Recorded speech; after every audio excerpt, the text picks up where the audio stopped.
Praise the lord. ఈరోజు దేవుని యొక్క వాక్యంలో, ప్రయాసపడి భారం మోసుకొనుచున్న సమస్త జనులారా నా యొద్దకు రండి, నేను మీకు విశ్రాంతి కలుగజేతును. నేను సాత్వికుడను, దీన మనస్సు గలవాడను కనుక మీ మీద నా కాడి ఎత్తుకొని నా యొద్ద నేర్చుకొనుడి, అప్పుడు మీ ప్రాణములకు విశ్రాంతి దొరుకును. ఎలయనగా నా కాడి సులువుగాను నా భారము తేలికగాను ఉన్నవి. ఈ వాక్యం మత్తయి సువార్త 11వ అధ్యాయం 28-30లో చూడగలము. ఒక పాస్టర్ గారు ఒక వీధిలో, ప్రయాసపడి భారం మోచిన జనులారా నా యొద్దకు రండి అని ఒక కూటములో నేను మీకు విశ్రాంతినిత్తునని యేసు ప్రభు పిలుచున్నాడని ఇలా చెప్తున్నాడు.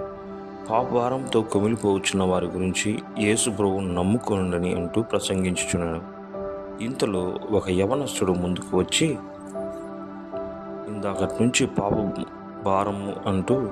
పాపభారం నుంచి యేసు ప్రభు విడిపిస్తాడు అంటూ అరుస్తున్నారు.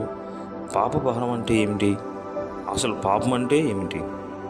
నేను నా ఇష్టానుసారంగా జీవిస్తున్నాను కదా, నాకేమీ భారం లేదే, ఎంతో సంతోషంగా ఎంజాయ్గా ఉంటున్నాను. అసలు భారం అంటే ఏమిటి? అసలు భారం ఎంత అని దబాయించాడు అన్నమాట. అందుకు ఆ పాస్టర్ గారు కోప్పడక సౌమ్యంగా, బాబు నేను ఒక ప్రశ్న అడుగుతాను, జవాబు చెప్తావా అనెను. అందుకు ఆ యవనస్తుడు, అడగండి అనెను. ఒక చచ్చిన వాడి శవం మీద 10 కేజీలు బరువు పెట్టి నీ గుండె మీద ఎంత భారం ఉంది అని అడిగితే వాడు ఏమంటాడు అని అడిగాడు. అందుకు ఆ యవనస్తుడు, చచ్చినవాడు జవాబు ఎలా చెప్తాడండి అనెను. అందుకు పాస్టర్ గారు అయితే, 50 కేజీలు బరువు పెడితే అని అడుగుగా, 50 కేజీలు పెట్టినా 100 కేజీలు పెట్టినా చచ్చినోడికి ఎలా తెలుస్తుందండి అని యవనస్తుడు జవాబిచ్చాడు. అందుకు ఆ పాస్టర్ గారు, అలాగైతే అకస్మాత్తుగా చచ్చిన వాడికి ప్రాణం వచ్చిందనుకో, వాడు ఏమంటాడు బాబు అని.